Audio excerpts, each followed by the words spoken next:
काशिफ पाशा को खींचता हुआ बाहर ले आया। ड्राइवर को दूसरी कार में आने का कहकर वो खुद ड्राइविंग सीट पर बैठ गया। पाशा ने भी अपने मुहाफिजों को पीछे आने का इशारा कर दिया था। शहाब कसूरी के ठिकाने से निकलते ही काशिफ उसकी तरफ मुतवज्जे हुआ। इतना जज्बाती होने की वजह? कल तक तो वो तुम्हें फ्रॉडन, डाइन, कमीनी और जाने क्या क्या लग रही थी। पाशा ने एतराफ़ हकीकत में बुखल से काम न लिया। बोला बकवास कर रहा था, सरासर गलती पर था। काशिफ बोला पता नहीं बकवास वो थी या अब कर रहे हो। पाशा ने कहा आपका अंदाजा ठीक था दादा। वो निहायत शरीफ, घरेलू और मासूम लड़की है। धोखे, फ्रॉड, कमीनगी और खुद गर्जी की दुनिया से निहायत दूर। उसे बस अपने शौहर की परवाह है। काशिफ ने हंसते हुए कहा तुम्हारे जैसे खपती से मुझे ये उम्मीद नहीं थी कि इतनी जल्दी उस डायन के काबू में आ जाओगे। पाशा के होंठों पर खिसियानी हंसी नमूदार हुई। काशिफ ने पूछा बताओ ना ये तब्दीली कैसे आई? पाशा ने कहा आपसे मुलाकात के अगले दिन मैं कबीर दादा की गैर मौजूदगी में उससे मिलने चला गया। वो इतने खुलूस, मोहब्बत और तमीज़दारी से मिली कि मुझे बात करना दुश्वार हो गया था। बड़ी मुश्किल से मैंने अपना माफी ज़मीर बयान किया और पाशा ने सारी तफसील दोहरा दी। काशिफ बोला वैसे हो सकता है एसपी ठीक कह रहा हो और तुम्हारा अंदाजा गलत हो। कभी कभी मासूम चेहरों के पीछे भी मकरूह लोग बसते हैं। पाशा ने नागवारी के साथ कहा दादा प्लीज, मैं आपसे मार नहीं खाना चाहता। काशिफ के लहजे में हैरानी थी। बोला क्या, उसके लिए मुझसे झगड़ोगे? पाशा दुखी दिल से बोला दादा वो मेरी बहन है, उसने मुझे इतना मान दिया है, उसके सर पर मैंने हाथ रखा है। गुंडा जरूर हूँ, बेगैरत नहीं हूँ। काशिफ ने कहका लगाया। बोला अच्छा ठीक है यार, माजरत। पाशा ने कहा कबीर दादा के सेक्रेटरी अजीम और मुहाफिज इम्तियाज से मेरी तफसीली बात हो चुकी है। वो उस वक्त कबीर दादा के हमरा थे। उन्होंने दरवाजे के बाहर से गुड़िया की चीखें सुनी थी। वो फांसी बेगैरत को खुदा के वास्ते डाल रही थी और गुड़िया की चीखें सुनकर ही कबीर दादा ने उसकी जहालत की है। बाकी ये तो आप जानते ही होंगे कि अगर वो अपनी मर्जी से वहां गई होती तो वापस न आ पाती। इस मामले में कबीर दादा रियायत का कायल नहीं है। काशिफ राजपूत ने अपने ठिकाने की जानिब कार मोड़ते हुए पूछा मेरे साथ रुकोगे? पाशा ने नफी में सर हिलाया। बोला नहीं, मैं चलूंगा। और काशिफ ने उसे नीचे उतारने के लिए गाड़ी रोक दी। कबीर दादा आप कहाँ हैं? कबीर दादा ने शहाब कसूरी के ठिकाने से निकलकर घर का रुख किया था। उस वक्त वो घर के करीब पहुंचने वाला था जब अखलाक हुसैन की कॉल मौसूल हुई। उसने हैरानी से पूछा शाहजी, मैं तो घर पहुंचने वाला हूँ, खैरियत? अखलाक हुसैन ने कहा 2-3 बातें करना थी, मेरा ख्याल है फिर कभी सही। कबीर दादा ने कहा अगर कोई जरूरी बात है तो घर पर आ जाओ। अखलाक हुसैन बोला कोई खास बात तो नहीं थी, बस आपको एहतियात की ताकीद करना चाहता था। कबीर दादा के होंठों से कहकहा बरामद हुआ। बोला शाहजी क्या बातें लेकर बैठ गए हो? आपका क्या ख्याल है वो टटपूंजिया एसपी मुझे कोई नुकसान पहुंचा सकता है? अखलाक हुसैन ने खसियाना होकर कहा मेरा ये मतलब नहीं था कबीर दादा, मैं तो बस ये कह रहा था कि वो एसपी है और पुलिस की नौकरी ने उसे काफी इख्तियार दिया हुआ है। कबीर दादा बोला शाहजी वो क्या भली सी कहावत है कि गीदड़ की जब मौत आती है तो वो शहर का रुख करता है और पुलिस वालों ने जब जान कुर्बान करना हो तो कबीर दादा के मत्थे लग जाते हैं। अखलाक हुसैन ने जल्दी से बात समेटते हुए कहा अच्छा कभी बैठकर इस मौजू पर तफसीली बात करेंगे, फिलहाल आप हमारी भाभी के पास जाने के लिए बेचैन नजर आ रहे हैं। यूं लग रहा था जैसे उसका मतम नजर पूरा हो गया हो। कबीर दादा ने कहा शुक्रिया शाहजी और राब्ता मुनक़ता कर दिया। गाड़ियां कोठी में दाखिल हो गई थी। उसकी प्यासी नजरों को मायूसी नहीं हुई थी। वो अंदरूनी इमारत के दाखिली दरवाजे पर मीठी मुस्कान होंठों पर बखेरे खड़ी थी। उसे देखकर कबीर दादा इर्द गिर्द के मनाजिर से बेनियाज हो गया। अचानक उसे याद आया कि वो तो सुबह उससे नाराज होकर घर से निकला था। गो बाद में उसने कॉल पर उसे राजी तो कर लिया था, मगर वो इतनी आसानी से उसकी जान बख्शी नहीं करना चाहता था। फौरन ही चेहरे पर संजीदगी तारी करते हुए उसने तनावुश से नजरें फेर लीं। उसके करीब पहुंचते ही तनावुश ने उसका हाथ पकड़ते हुए परेशानी जाहिर की। बोली आप अभी तक खफा नजर आ रहे हैं। कबीर दादा जवाब दिए बगैर ख्वाबगाह की तरफ बढ़ गया। वो उसे मोहब्बत से पुकारती अपनी जानिब मुतवज्जे करने लगी। अरे बात तो सुने ना। कबीर दादा यूं ही मुंह बनाए सोफे पर बैठ गया। फौरन ही दबीस कालीन पर बैठते हुए उसने कबीर दादा के घुटनों पर ठोड़ी टेक दी। बोली मैंने रोना शुरू कर देना है। उसने इस अंदाज में कहा कि कबीर दादा हंसी न रोक सका।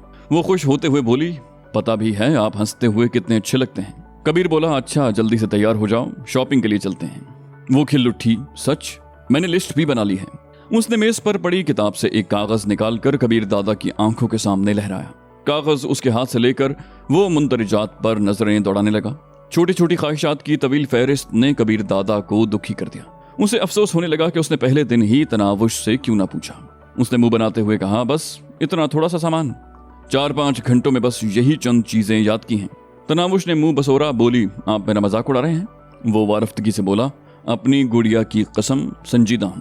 वो उसकी तस्हीह करने लगी, बोली, उस्ताद जी कहते थे गैर अल्लाह की कसम नहीं खानी चाहिए। कबीर बोला, यार अनपढ़ सा बनता हूँ, अब पढ़ी लिखी बीवी मिली तो आहिस्ता आहिस्ता समझ जाऊंगा। वो मुल्तजी हुई, बोली, सच बताएं आपकी तालीम कितनी है? क्लास में कौन सी पोजीशन लेते थे? उस्तादों की मार खाई है कि नहीं? और अम्मी जान अब्बू जान कैसे थे?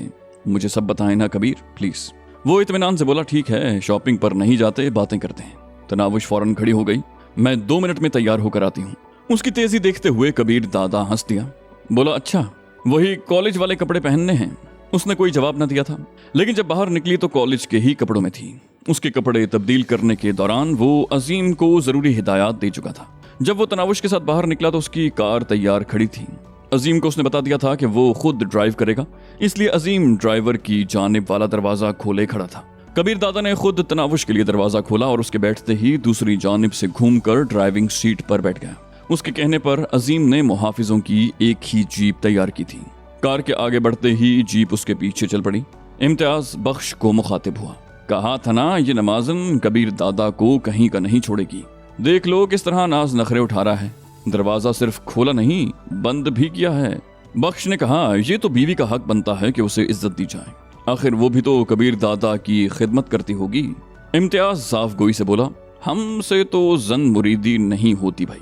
बख्श ने कहा, जब तुम खुद अपनी बीवी को इज्जत नहीं दे सकते तो किसी दूसरे से कैसे उम्मीद कर सकते हो कि वो तुम्हारी बीवी की तकरीम करेगा? इम्तियाज बिगड़ कर बोला, यार फलसफे ना बयान करो, इस छोकरी के लिए कबीर दादा यूं दरवाजा खोले, हद नहीं हो गई? बख्श फलसफियाना लहजे में बोला, वो छोकरी कबीर दादा की बीवी है, उसकी इज्जत और हुर्मत है, कोई बाजारी लड़की नहीं है। कल को इसी से कबीर दादा की नस्ल चलेगी। इसे मुलाजिमा और पांव की जूती बनाकर रखने से औलाद भी नौकर जैसी जनेगी, और शहजादी बनाकर रखेगा तो शहजादे पैदा करेगी। इम्तियाज बोला, मैट्रिक तो कर नहीं सके, बातें कर रहे हो प्रोफेसरों जैसी। बख्श ने कहा, जिंदगी का फलसफा तालीम नहीं, तजुर्बे का मरहून मिन्नत होता है। इम्तियाज तंजिया बोला, इतने तजुर्बाकार होते तो 2 दफा शर्त ना हारते। बख्श ने कहा, शर्त हारने को छोड़ो, अभी कबीर दादा उसे शॉपिंग के लिए ले जा रहा है, थोड़ी देर के बाद तुम उसका खरीदा हुआ सामान हाथों में उठाकर फिर रहे होगे, तब मैं पूछूंगा कि एक छोकरी का सामान उठाने की क्या जरूरत है? ड्राइवर ने उन्हें झिड़का, बोला, यार कोई और मौजू नहीं है तुम दोनों के पास? वो दोनों होंठ भींच कर चुप हो गए। तनावुश की सोच के बरक्स कबीर दादा ने सबसे पहले एक ज्वेलर मार्केट में कार रोकी थी। कीमती जेवरात को देखते हुए तनावुश हैरान हो गई। ज्वेलर कबीर दादा का जानने वाला था। बैठते ही ज्वेलर ने उनके सामने मुख्तलिफ जेवरात का ढेर लगा दिया। जड़ाऊ कंगन, कीमती मोतियों का हार, बिंदिया, टॉप्स, बुंदे, लॉकेट, अंगूठियां, नथली, बालियां, नेकलेस, पाजेब वगैरह। कबीर दादा ने तनावुश के नाक, कान, गले, हाथों, पांव वगैरह के लिए 2-2, 3-3 जेवर खरीदे। तनावुश महजूब सी बैठी कबीर दादा को खरीदारी करते देखती रही। बिल देखकर कबीर दादा ने लाखों रुपए का चेक काटकर बेपरवाही से ज्वेलर की तरफ बढ़ा दिया। वहां से वो उसे दूसरी मार्केट में ले आया। मेकअप का सामान और फिर सैंडल वगैरह खरीदने के बाद वो कपड़ों की दुकान में पहुंचे। तनावुश शीशे के सामने खड़ी टखनों तक आती कमीज को देख रही थी और कबीर दादा उसे देख रहा था। अचानक उसके कानों में एक निस्वानी आवाज पड़ी, अस्सलाम वालेकुम सर। एक नौजवान लड़की उसे मुस्कुरा कर देख रही थी। वो कबीर दादा को थोड़ी सी शिनासा नजर आई, मगर उसे याद न आया कि उसे कहाँ देख चुका है। वो जरा हैरान हुआ, जी मैं? लड़की बोली, सर मेरा ख्याल है आप मुझे भूल गए हैं। मैंने उस दिन आपको कपड़ों के इंतखाब में मदद दी थी और आपने मुझे एक सूट तोहफे में दिया था। कबीर दादा को फौरन याद आ गया। बोला, ओह सॉरी। कबीर दादा की याद न रखने पर उसे हल्की सी मायूसी हुई। बोली, कोई बात नहीं सर। शायद कबीर दादा की तरफ से मिलने वाले सूट को उसने किसी और नजर से देखा था। कबीर दादा ने शीशे के सामने खड़ी तनावुश की तरफ इशारा किया। बोला, अच्छा वो सूट इसके लिए था, देख लो, जिस्मानी लिहाज से आपकी तरह लगती है ना। वो लड़की तनावुश की तरफ घूम गई। उसने भी कबीर दादा के साथ एक लड़की को खड़े देख लिया था। एक लहजे में उसे शॉपिंग वगैरह भूल गई थी। वो बस उसी जानिब घूरती रह गई। कबीर दादा को खतरा महसूस हुआ और वो उस लड़की को बोला, आए आपका तारुफ करवा दूं। तनावुश को देखते ही वो लड़की मजीद बुझ गई। बोली, जी सर। कबीर दादा ने कहा, तनावुश, इस लड़की ने उस दिन लिबास खरीदने में मेरी मदद की थी, मुझे तो तुम्हारा नाम ही मालूम नहीं था। गहरा सांस लेते हुए तनावुश लड़की की तरफ मुतवज्जे हुई। शुक्रिया बाजी। और उसके साथ ही उसने कबीर दादा को इतनी सख्त नजरों से घूरा कि वो बेसाख्ता सर पर हाथ फेरने लगा। लड़की बोली, अच्छा सर मैं चलूंगी। तनावुश को सर के इशारे से आदाब कहती हुई उसने गोया कबीर दादा से जाने की इजाजत मांगी। कबीर दादा ने फौरन कहा, शुक्रिया बहन। वो कनखियों से तनावुश को भी देख रही थी। उस लड़की के जाते ही वो बोली, बेहतर होगा यहाँ मेरे साथ खड़े होकर कपड़े पसंद करने में मेरी मदद करें। कबीर होंठों पर हंसी बखेरता उसके करीब हो गया, बोला, जी बेगम साहब। तनावुश का मूड अब तक बिगड़ा हुआ था। बोली, जहर लग रही है ये हंसी। कबीर बोला, ऐसा भी क्या कर दिया है मैंने? तनावुश रोने पर तैयार हो गई, बोली, कुछ भी नहीं खरीदूंगी, मैं बस बता रही हूँ। कबीर दादा ने धमकी दी, मैंने सबके सामने तुम्हें बाहों में उठा लेना है। तनावुश उसे चिढ़ाते हुए दोबारा कपड़ों की तरफ मुतवज्जे हो गई, बोली, बाहों में भर लेना है? उसे खुश करने के लिए कबीर ने तजवीज पेश की, अच्छा यहाँ से होटल पर चलेंगे, रात का खाना बाहर ही खाकर लौटेंगे। तनावुश ने नफी में सर हिलाया, बोली, नहीं, रात का खाना घर में खाएंगे, आज एक मेहमान को भी बुलाया है और राहत खाला को खुसूसी खाना तैयार करने का पता कराई थी। कबीर बोला, वाह, मेहमान भी बुलाना शुरू कर दिए। वो बोली, अगर आपको अच्छा नहीं लगा तो मना कर देती हूँ। कबीर बोला, तुम बहाने बहाने से लड़ने की राह क्यों ढूंढ रही हो? वो बोली, ऐसा कुछ भी नहीं है। ये कहकर वो दोबारा हैंगर में लटके मुख्तलिफ अक़साम के कपड़ों की तरफ मुतवज्जे हो गई। खरीदारी करके वो बाहर निकल आए। कार की अक़बी नशिस्त और डिग्गी सामान से भर गई थी। उसे खामोश देखकर कबीर दादा पूछने लगा, तुम खफा खफा सी लग रही हो? वो मुंह बनाते हुए बोली, अगर मेरे बस में हो तो आपके चेहरे पर तेजाब फेंक दूं। कबीर दादा हैरान रह गया। बोला, दिमाग तो ठीक है। बोली, मुझसे बर्दाश्त नहीं होता कि लड़कियां यूं आपके आगे पीछे घूमें। आपको मोहब्बत से देखने का हक सिर्फ मुझे है। कबीर हंसा, बोला, तो तेजाब से तो मैं तुम्हारे देखने के काबिल भी नहीं रहूंगा। वो वारफ्तगी से बोली, मुझे आप हर शक्ल हर हालत में कबूल हैं। कबीर बोला, वैसे दूसरा दिन है, तुम्हारे तेवर कुछ बदले से हैं। वो इत्मीनान से बोली, इसकी वजह भी आप हैं। कबीर ने अफसोस भरे अंदाज में सर हिलाया, बोला, लो, नया इल्जाम भी आ गया, वजाहत करना पसंद करेंगी? खिसक कर तनावुश ने उसके कंधे पर सर रखते हुए कहा, हाँ। जब एक औरत को मालूम हो जाता है कि उसका शौहर उससे प्यार करता है, उसकी कदर करता है, उसे सर आंखों पर बिठाता है, उसके सारे लाड और नाज नखरे बर्दाश्त करता है, तब औरत शौहर के दिल में मौजूद अपनी अहमियत को मद्देनजर रख कर कभी कभी हट धर्मी और बेजा जिद पर उतर आती है, क्योंकि वो जानती है कि उसकी हट धर्मी और बेजा जिद तस्लीम की जाएगी। खामखा गुस्सा भी दिखाती है, और इसका मतलब शौहर की शान में गुस्ताखी करना नहीं होता, बल्कि वो लाड कर रही होती है, अपने इख्तियारात की आखिरी हद जान रही होती है। एक हाथ से स्टीयरिंग व्हील संभालते हुए कबीर दादा ने दूसरे हाथ से उसकी नाक को मरोड़ा। तनावुश ने उसके हाथ पर आहिस्ता से थप्पड़ रसीद किया। बोली, उफ, फिर वही हरकत। कबीर ने उसे छेड़ा। बोला, जितनी बड़ी बड़ी और फलसफियाना बातें कर रहे हो उतनी सियानी नजर तो नहीं आती हो। वो मुस्कुराई, बोली, अगर सियानी ना होती तो कबीर को ना चुनती। कबीर बोला, ये भी खूब रही। फिर कबीर ने फूल बेचने वाले बच्चे के पास कार रोकी, तनावुश के लिए गजरे खरीद कर उसकी रेशमी कलाइयों में पहनाए और आगे बढ़ गया। घर पहुंचते ही कबीर दादा सोफे पर बैठ गया। तनावुश ने सबसे पहले उसके लिए चाय बनाई और फिर तमाम सामान को अलमारियों में तरतीब से रखने लगी। कबीर दादा उसे काम करते देखते हुए चाय की चुस्कियां लेता रहा। सामान की तरतीब से फारिग होने तक शाम की अजान हो गई। नमाज पढ़कर उसने शीशे की मेज के साथ 2 तपाइयां मिलाकर रखी और राहत खाला के साथ मिलकर मेज पर खाना लगाने लगी। कबीर ने उसे टोका, बोला, मेहमान को तो आने दो। बोली, मेहमान बस पहुंचने ही वाला है। वो रुके बगैर काम में लगी रही। खाना लगाकर वो बाहर निकली और चंद मिनट के बाद जब वापस आई तो पाशा उसके हमरा था। उसे देखते ही कबीर दादा का मूड बिगड़ गया। वो एकदम खड़ा होते हुए बोला, ठीक है, तुम लोग खाना खाओ, मुझे जरूरी काम है। तनावुश ने फौरन उसका हाथ पकड़ लिया। बोला, जहां भी जाना है खाना खा कर जाना। पाशा ने उसे डांटा, तुम्हें कहा ना जिद नहीं करते। वो बोली, मैं जिद करूंगी, और खुदा की कसम आपने खाना नहीं खाया तो ना तो मैं खाऊंगी और ना कभी आपका तोहफा कबूल करूंगी। कबीर दादा जाने का इरादा मौखिर करते हुए बैठ गया। बोला, तुम्हारा दिमाग खराब है। तनावुश बोली, आप खामखा भैया से खफा हो रहे हैं। इन्होंने जानबूझकर तो ऐसा नहीं किया था। क्या इन्हें मेरी इज्जत अजीज नहीं है? और फिर ये भी देखें कि इससे पहले भी मैं घर जाकर रहती रही हूँ, कभी किसी ने ऐसी हरकत नहीं की। और याद है ना, शादी के पहले दिन ही मुझे खावर शेख अगवा करके ले गया था। बताएं उस वक्त किसकी गलती थी? कबीर दादा उसकी बात का जवाब दिए बगैर खामोश बैठ रहा। तनावुश पाशा को आंख मारते हुए कहने लगी, अच्छा भैया, आप इन्हें माजरत बोल दें। पाशा मुंह बनाते हुए बोला, ऐसे रवैया दिखा रहा है गुड़िया, तुम बैठो खाना खाओ। अगर ये दादा हैं तो तुम्हारा भाई भी एक गैंग का सरबराह है और तुम्हारा भाई किसी से माफी नहीं मांगा करता।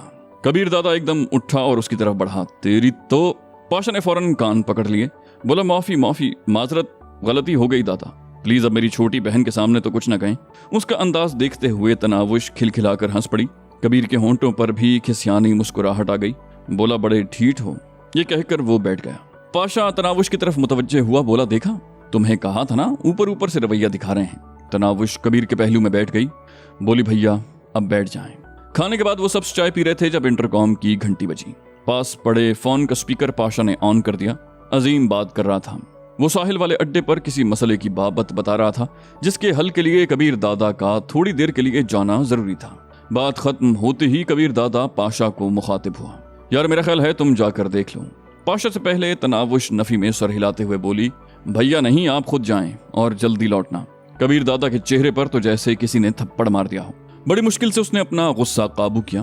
पाशा को भी कबीर की हालत नजर आ गई थी, मगर तनावुश ऐसा कहकर बर्तन समेटने में लग गई थी, इसलिए वो कबीर दादा की कैफियत से बेखबर थी। पाशा जल्दी से बोला, ठीक है दादा मैं जाता हूँ। कबीर ने अजीब से लहजे में कहा, नहीं नहीं, तुम अपना आराम मत खराब करो, मैं जा रहा हूँ। और वो तेजी से उठकर बाहर की तरफ बढ़ गया। तनावुश ने हैरत भरी नजरों से उसकी पुश्त को घूरा और फिर बर्तन छोड़कर उसके पीछे भागी। उसने आवाज देकर उसे रोकने की कोशिश की, बात तो सुने, मगर वो रुके बगैर चलता गया। वो उसकी बेरुखी को नजरअंदाज किए बोलती रही, जल्दी लौटना, आपके लिए सरप्राइज है। गाड़ियां लगी हुई थी। उसके बैठते ही ड्राइवर ने कार आगे बढ़ा दी। उसने पीछे मुड़कर नहीं देखा था और फिर उसकी कार गेट से निकल गई और वो उसकी नाराजगी को सोचती रह गई। पाशा की आवाज ने उसे चौंका दिया। मैं अपने कमरे में जा रहा हूँ। जी भैया कहकर वो कमरे की तरफ बढ़ गई। उसे वापस लौटते देखकर वो ख्वाबगाह के दरवाजे पर ही रुक गया। इस तरह नहीं कहते बेवकूफ। तनावुश सख्त परेशान हो गई। मैंने क्या कहा है भैया?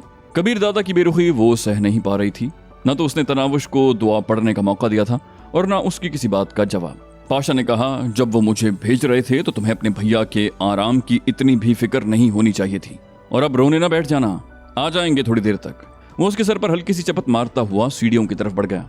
तनावुश बुझे से दिल के साथ बर्तनों की तरफ बढ़ी। उसी वक्त राहत खाला भी बावर्ची खाने से निकलकर उसके पास आई और बर्तन समेटने में उसका हाथ बटाने लगी। बर्तन राहत खाला के पास बावर्ची खाने में छोड़कर वो ख्वाबगाह में लौट आई। राहत खाला के साथ गपशप को भी दिल नहीं चाह रहा था। चंद लम्हे बैठकर वो उसे कॉल करने लगी। कॉल जाते ही सोफे पर पड़ा मोबाइल फोन बजने लगा। वो अपना मोबाइल वहीं छोड़ गया था। उसकी आंखों में नमी उभरी और फिर किसी ख्याल के आते ही वो मुस्कुराने लगी। वजाहत करने का मौका तो दिया करे ना, देख लेना वापस आकर आपकी नाराजगी फौरन ही खत्म हो जाएगी। वो पुरएतमाद अंदाज में ड्रेसिंग रूम की तरफ बढ़ गई।